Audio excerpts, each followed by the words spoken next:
नमस्कार, मेरा नाम शिवांक यादव है। स्वागत है आपका धर्मस्य मूलम अर्थ सीरीज के इस एपिसोड में।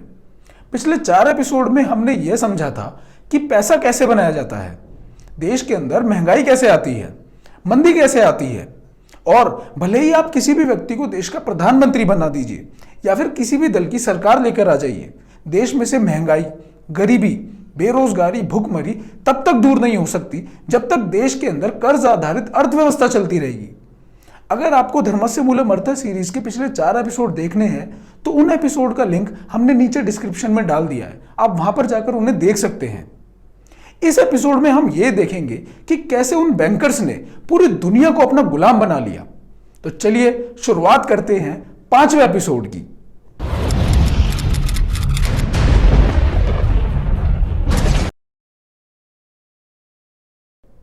इस विषय को अगर आप विस्तार से समझना चाहते हैं तो आपको बैंकों का मायाजाल किताब पढ़नी पड़ेगी, जिसे आप bankjaal.com पर जाकर पढ़ सकते हैं। दुनिया को गुलाम बनाने के इतिहास की शुरुआत आज से लगभग 340 वर्ष पूर्व हुई थी। मनी चेंजर्स की मदद से आगे बढ़कर विलियम तृतीय ने 1677 में राजकुमारी मैरी से विवाह कर लिया और 1689 में इंग्लैंड का राजा बन गया। ये वही मनी चेंजर्स थे जो लोगों का सोना अपने पास रखकर 9 गुना ज्यादा पर्ची जनता में घुमा दिया करते थे। अपनी एक कठपुतली को इंग्लैंड की राजगद्दी पर बैठाकर इन मनी चेंजर्स का एक मंसूबा तो पूरा हो गया था, लेकिन दूसरा अभी बाकी था। कुछ ही दिनों बाद इंग्लैंड और फ्रांस के बीच युद्ध हुआ। युद्ध का खर्च उठाने के लिए विलियम ने मनी चेंजर्स से 12 लाख पाउंड उधार मांगे। मनी चेंजर्स ने उधार दिया, लेकिन 2 शर्तों के साथ।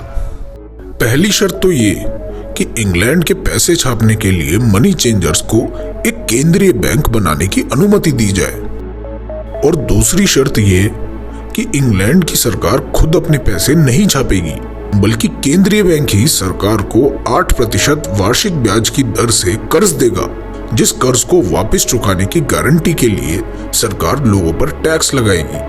सरकार के इस ऋण चुकाने के वायदे को बॉन्ड कहा गया। मनी चेंजर्स ने 1694 में इंग्लैंड के अंदर एक केंद्रीय बैंक स्थापित करवा के अपने दूसरे मंसूबे को भी अंजाम दे दिया।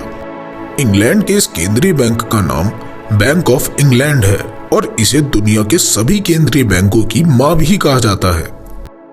बैंक ऑफ इंग्लैंड की स्थापना करने वाले मनी चेंजर्स में एक रॉथशील्ड परिवार भी था। इस ही परिवार में आगे चलकर 1744 में जर्मनी के अंदर एम्शल रॉथशील्ड का जन्म हुआ, जिसे बाद में बैंकिंग किंग भी कहा जाता था। एम्शल ने 1 मई 1776 को कुछ लोगों के साथ मिलकर इल्यूमिनाटी नाम की एक गुप्त संस्था बनाई। इन लोगों को लगता था कि दुनिया की सारी जनता भेड़ बकरी की तरह है और ईश्वर ने उन्हें सब पर शासन करने के लिए भेजा है। एम्शल रॉथशील्ड के 5 बेटे जन्मे, जिन्हें उसने 5 अलग अलग देशों में आर्थिक साम्राज्य खड़ा करने के लिए भेज दिया।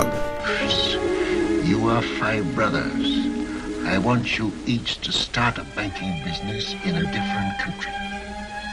One to go and open a house in Paris, one in Vienna, one in London.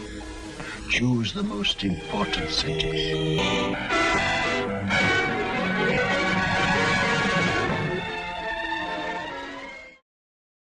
उसका तीसरा बेटा नेथन रॉथशील्ड, जिसे उसने इंग्लैंड में भेज दिया था, बहुत शातिर था।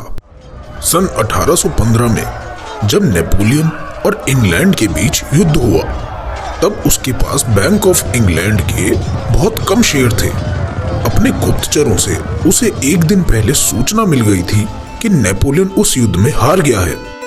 उसका दिमाग चला और उसने शेयर बाजार में अफवाह फैलवा दी कि इंग्लैंड युद्ध में हार गया है। सबको अपनी बात पर यकीन दिलवाने के लिए नेथन ने अपने आप को निराश दिखाते हुए अपने बैंक ऑफ इंग्लैंड के थोड़े से शेयर बेचने शुरू भी कर दिए। अगर सच में इंग्लैंड उस युद्ध में हार जाता तो बैंक ऑफ इंग्लैंड के शेयर की कीमत कुछ भी नहीं रह जाती।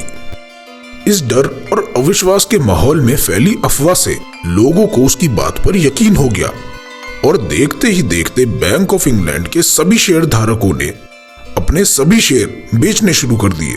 इससे करोड़ों अरबों के शेयर कौड़ियों के भाव आ गए।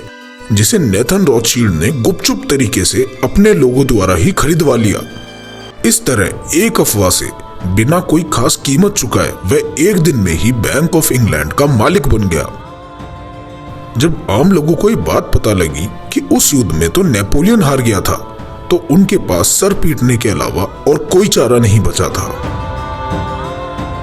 1820 में अपने ऊपर गर्व करते हुए रॉथशील्ड कहता है कि मुझे परवाह नहीं है कि किस कठपुतली को उस इंग्लैंड के सिंहासन पर बैठाया गया है जिसका सूर्य कभी अस्त नहीं होता। ब्रिटेन के पैसे की मात्रा को जो आदमी नियंत्रित करता है, ब्रिटिश साम्राज्य को भी वही नियंत्रित करता है, और मैं ब्रिटेन के पैसे की मात्रा को नियंत्रित करता हूं। नेथन रॉथशील्ड कहा करता था, अगर देश के पैसे नियंत्रित और जारी करने का अधिकार मुझे दे दो तो मुझे फर्क नहीं पड़ता कि देश के कानून कौन बनाता है। इंग्लैंड को अपना गुलाम बनाने के बाद बैंकरों ने अमेरिका को आर्थिक रूप से अपना गुलाम बनाने का षड्यंत्र शुरू किया।